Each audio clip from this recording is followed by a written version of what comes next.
हरि ओम। हम लोग श्री रामचरितमानस में अयोध्या कांड देख रहे हैं और हम जानते हैं कि भरत जी अ, बहुत सारे अयोध्या वासियों को लेकर भगवान राम को मनाने के लिए वापस आए हैं। ये कहने के लिए आए हैं वन में, वापस नहीं आए, वहां पहुंचे हैं वन में जहां भगवान श्री राम हैं कि आप चल के वापस अयोध्या में राज्य करो और यदि वन जाने की आवश्यकता है पिता के वचन के अनुसार तो मैं वन चला जाऊंगा। उनका मत यही है। और इस पक्ष में हमने देखा कि पिछले सत्र में भरत जी ने बहुत सारे उनकी जो भक्ति भावना है, जो उनके मन में जो भाव है, वो एक बार पुनः कहा। और सारी बात सुनने के बाद सारे के सारे लोग जो वहां पर थे वो सभी प्रेम की भक्ति में पूरे रम गए, सबके सब लोग। अब उसके भरत की कही हुई बात के उत्तर में भगवान राम जो है उनको कुछ समझाते हैं। चलिए देखते हैं क्या समझाते हैं। तो प्रभु कहते हैं, देखिए, बोले बचन बानि सरबसु से, हित परिणाम सुनत सचिरसु से, तात भरत तुम धर्म धुरीना, लेख वेद विद प्रेम प्रवीणा। अब देखिए, जो अभी तक तो बार बार भक्ति की और मैं आपके लिए कहूँ तो वो कर दूंगा और आप मेरे लिए कहो, सब लोग एक दूसरे से कह रहे हैं कि जो कहो, जो सामने वाला, जो हर एक व्यक्ति, सारे जो समाज में वहां पर लोग हैं, सब एक दूसरे को ये कह रहे हैं कि भाई आप जो कहो वो कर दें।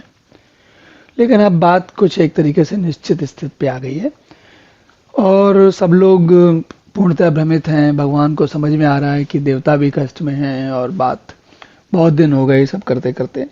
तो भगवान समझाते क्या है भरत को, कहने लगे, देखो, बोले बचन बानि सर्वस से, उन्होंने ऐसी बात कह, वाणी से ऐसी बात कही जो सबको सारी बात पूरी कर देती है।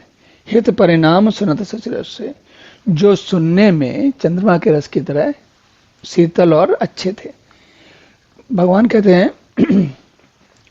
तात भरत तुम धर्म धुरीना, लोक वेद विद प्रेम प्रवीणा। हे तात, हे भाई, तुम जो है धर्म के धुरंधर हो और लोक अद्वैत दोनों के जानने वाले और प्रेम में, भक्ति में प्रवीण हो। स्नेह, प्रेम, भक्ति, इसमें तुम्हारा कोई सब बहुत, तुमसे आगे कोई नहीं है। और अब कहते हैं, कर्म वचन मानस विमल, तुम समान तुम तात, गुरु समाज लघु बंधुगुण, कुसुमय किमि कही जात। तो हे तात, कर्म से, वचन से और मन से निर्मल तुम्हारे जैसा और कोई नहीं। तुम अकेले ऐसे हो जो तुम स्वयं अपने जैसे हो, तुम्हारे जैसा और कोई नहीं है। और गुरुजनों के समाज में, जहां जैसे यहाँ पर इतने सारे लोग इकट्ठे हुए हैं, और ऐसे कुछ समय में, क्या कुछ समय है, पिता का देहांत हुआ है, सब लोग यहाँ आए हैं, तो कोई बड़ी आनंद मनोरंजन की स्थिति तो है नहीं। भगवान है इसलिए आनंद मनोरंजन है, पर अगर सामाजिक दृष्टि से देखा जाए तो कुछ समय कहा जाए। तो कहने लगे कि अब मैं इस समय क्या छोटे भाई की बड़ाई करूं कि तुम कितने धर्म धुरंधर हो, वेद प्रवीण हो, इत्यादि इत्यादि। लेकिन जानहु तात तरन कुल रीति, सत्य संधु पितु कीरति प्रीति, समहु समाज लाज गुरुजन की, उदासीन हित अनित मन की। अब भगवान वो बात कहते हैं जो भरत को प्रेम के वश समझ में नहीं आ रही थी, लेकिन उनका सही, उनको क्या करना चाहिए वो बात उनको, अब ये थोड़ी सी भौतिक बात हो गई है, या यूं कहिए कि तर्क की बात हो गई। तो भगवान कहते हैं कि तात, तुम सूर्य कुल की रीति को, सत्य प्रति के पिताजी की भांति की उनकी कीर्ति को, प्रीति को, समय, समाज और गुरुजनों की लज्जा, उनके सामने कैसा क्या करना चाहिए, कैसा व्यवहार करना चाहिए, तथा उदासीन मित्र शत्रु सबके मन की बात जानते हो, तुम सब समझते हो। उन्होंने सीधी सी भाषा में ये समझाया, भगवान राम ने कहा कि तुम सब समझते हो, कोई तुम ना समझ नहीं। और तुम्हें विदित सब ही कर कर्मु, आपन मोर परमहित धर्म, मोह सब हाथ भरोस तुम्हारा, तदप कहूं अवसर अनुसारा।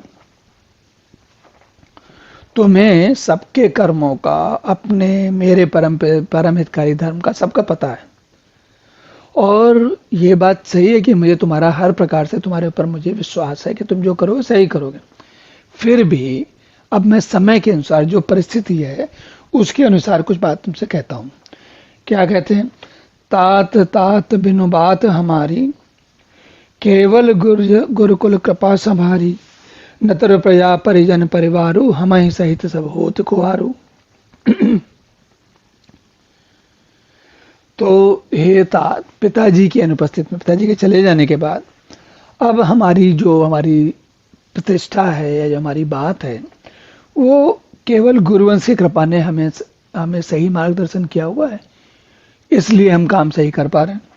नहीं तो हमारे समेत में प्रजा कुटुंब परिवार सभी बर्बाद हो जाते हैं। क्या बात हुई? कहने लगे पिताजी जब तक थे तब तो उनका मार्गदर्शन काम कर रहा था, लेकिन अब पिताजी तो है नहीं, तो अब कौन मार्गदर्शन दे रहा है हमको? अब हमें गुरु का मार्गदर्शन है। कौन से गुरु का मार्गदर्शन है? भाई वशिष्ठ जी हैं, अत्रि हैं और विश्वामित्र जी हैं, ये सारे लोग गुरु ही तो गुरु है ना। जौ बिनु अवसर अथव दिनेशु, जग जही कहो न होई कलेशु, तस उत्पात तात विधि कीना, मुनि मित लेस राख सब लीना। यदि बिना समय के संध्या से पूर्व ही सूर्य अस्त हो जाए तो कहो जगत में किसको क्लेश ना होगा। मतलब भगवान कह रहे हैं कि अगर कोई अनहोनी घटना हो जाए, सूर्य अगर समय के पहले अस्त हो जाए तो ऐसा तो कभी होता नहीं, लेकिन अगर ऐसा हो जाए तो अनहोनी घटना होगी। और अनहोनी घटना जैसी होती है तो कहते हैं, भगवान कहते हैं हे तात, उसी प्रकार का उत्पात विधाता ने पिता की असामयिक मृत्यु के साथ किया, पिताजी की मृत्यु के साथ किया। सूर्य के से घट छुप जाते हैं ऐसे पिताजी चले गए, पर मुनि महाराज ने और मिथिलेश्वर ने, महाराज जनक ने, उनके मार्गदर्शन के कारण हम लोग सही काम कर पा रहे हैं। राज काज सब लाजपति, धर्म धरन धन धाम, गुरु प्रवाह पाले सब भल हुई है परिणाम। राज्य का सब कार्य, लज्जा प्रतिष्ठा धर्म पृथ्वी, ये सारी चीजें, धन घर, इन सभी का पालन गुरु जी का प्रभाव, गुरु का जो मार्गदर्शन है वही करेगा और परिणाम शुभ होगा। तो हमको भगवान राम कह रहे हैं कि भाई जो हमसे बड़े वयस्क लोग हैं, गुरु हैं, जो ज्ञानी जन हैं, उनके मार्गदर्शन में काम करना चाहिए। उनका मार्गदर्शन ही हम सब लोगों को संभाले हुए भी। सहित समाज तुम्हारे हमारा, घर बन गुरु प्रसाद रखवारा, मात पिता गुरु स्वामी दिन देशु, सकल धर्म धरनी धरत शेषु। तो गुरु का प्रसाद ही घर में, वन में, समाज सहित तुम्हारा और हमारा रक्षक है। तो भगवान कह रहे हैं कि गुरु की कृपा से सारा काम हो रहा है। अब देखिए गुरु की कृपा क्यों कहते हैं। और माता पिता गुरु और स्वामी की आज्ञा समस्त धर्म रूपी प्रत्येक को धारण करने में शेष जी के समान। सो तुम करहु करावहु मोहु, तात तरन कुल पालक हो, साधक एक सकल सिद्धि देनी, कीरति सुमति भूति मैं वेनी। तो हे तात, तुम वही करो, स्वयं भी वही करो और मुझसे भी वही कराओ जो सही है, और सूर्यकुल के रक्षक बनो। साधक के लिए एक ही संपूर्ण सिद्धियों की देने वाली, साधक एक सकल से, साधक के लिए केवल एक ही सिद्धि काफी होती है। कौन सी? कीर्ति सुगति भूति में देनी।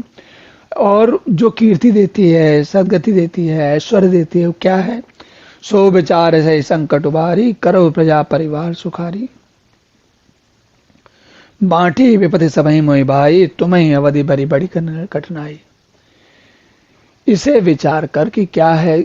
अब देखो भगवान सारी बातों को लेके आए, कहने लगे एक तो समय के अनुसार जो काम करना चाहिए, फिर पिता की कीर्ति का ध्यान रखना चाहिए, फिर गुरु के जो आदेश है या गुरु की जो मार्गदर्शन है उसमें हम सभी को काम करना चाहिए। ये हमारे लिए, हम सभी के लिए हर समय में, हर काल में क्या होता है, अगर घर में कोई या समाज में, परिवार में या फिर देश में कोई समस्या आ जाए तो क्या होता है, समझदार जो ज्ञानी जन है, गुरुजन है, उनका मार्गदर्शन ही हमें रक्षा करता है।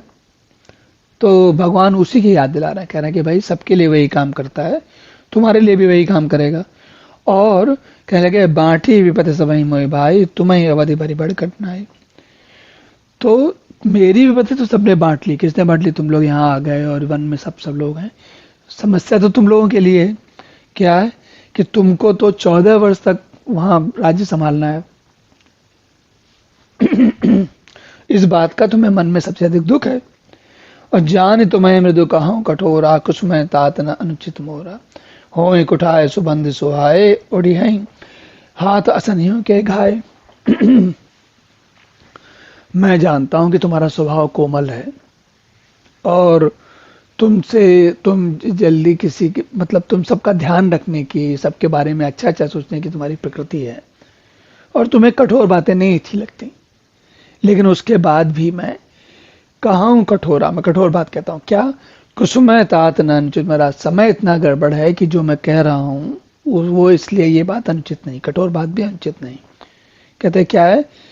कठोरता में होई कुठाए सुबंधु सहाय। कठोर समय में, कठिन समय में जो भाई हैं वही सहायक होते हैं। और वज्र के आघात भी हाथ से रोके जाते हैं। उड़ियां हाथ असन्यों के घाय। मतलब जो अगर बहुत कोई समस्या है तो क्या होता है? अपने शरीर की, बुद्धि की, हाथों की शक्ति, उसी से हम रोकते हैं सब चीजों को। सेवक कर पद नयन से, मुख सो साहिब होय। तुलसी प्रीत की रीत सुन, सब सकभी सराहें सोय। सेवक जो है हाथ पैर से, अब भगवान कह रहे हैं कि सेवक, भगवान भी कह रहे हैं और तुलसी भी कह रहे हैं। कहते हैं सेवक को हाथ पैर और नेत्रों के समान और स्वामी मुख के समान होना चाहिए। मुख मतलब बुद्धि। तो बुद्धि से या मुख जो कहे वो हाथ पैर और से शरीर को करना चाहिए।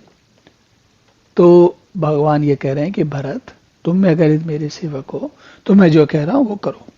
क्या कहते हैं? सभा सकल सुनि रघुवर बानी, प्रेम पयोधि अमीय जनुसानी। शिथिल समाज स्नेह समाधि, देख दशा चुप चारद साधि। अब भगवान की ये बात सुनकर सारी जो काम की बात भी है लेकिन सही भी है और कठोर भी है लेकिन प्रेम से भरी हुई है। तो ये सारी बात सुनने के बाद जितना समाज था वहां पर, वो सभी भगवान के प्रेम में मग्न हो गए। क्योंकि इतना सब कुछ होने के बाद भी भगवान ने क्या कहा? जो सही है वही कहा। और जब ये कह रहे थे तो सरस्वती जी को पता लग गया कि अब भगवान राम ने बागडोर हाथ में संभाल ली है। तो वो अपना चुपचाप होकर बैठ गई। अब वो किसी की बुद्धि नहीं खराब करेंगी, ना किसी और की बुद्धि खराब करेंगी। भगवान के ऊपर तो खैर कहने क्या। और भरत ही भयो परम संतोषु, सन्मुख स्वामी विमुख दुख दोषु। मुख प्रसन्न मन मिटा विसाधु, भाजन को गिरा प्रसादु। देखिए भरत जो है वो रामचंद्र जी को लेने के लिए क्यों आए?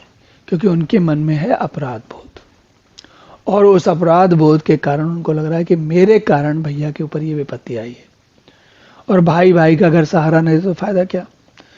तो वो उनको लग रहा है कि मेरे कारण विपत्ति आई है और इसलिए मुझे इसका कुछ करना चाहिए।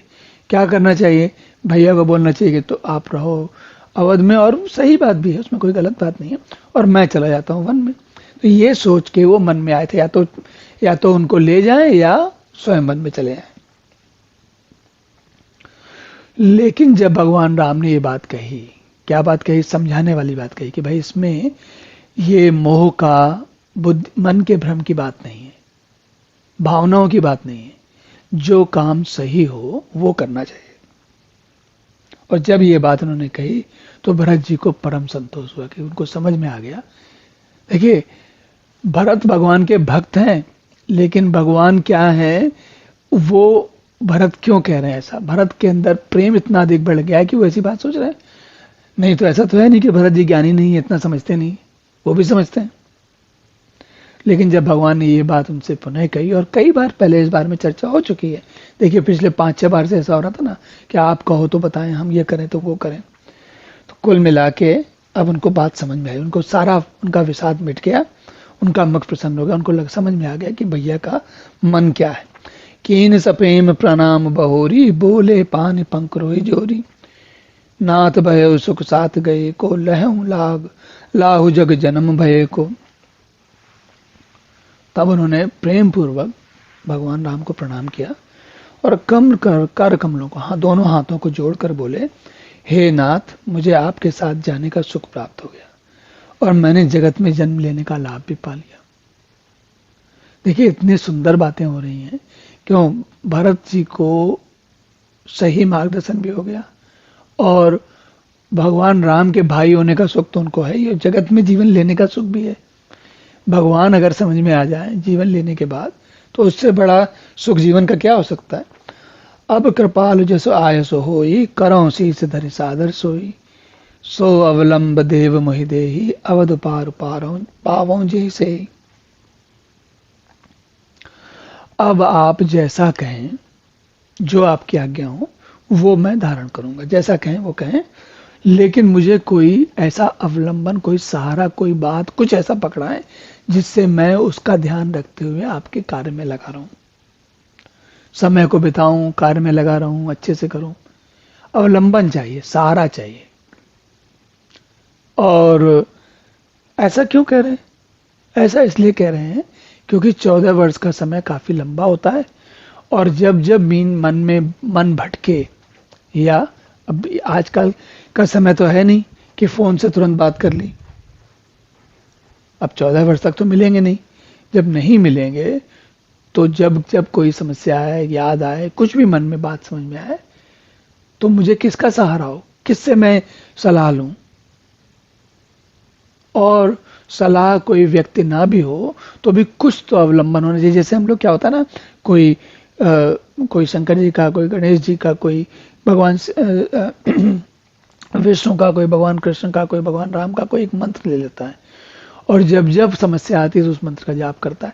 या जो लोग मंत्र नहीं पढ़ते, कुछ दूसरी भाषा या दूसरी स्थिति वाले हैं, तो उनके मन में भी कोई ना कोई अवलंबन मन में ले लेता है व्यक्ति, और वो मन का, हमारे मन का हर परिस्थिति में, हर ऐसी कठिनाई में सहारा होता है।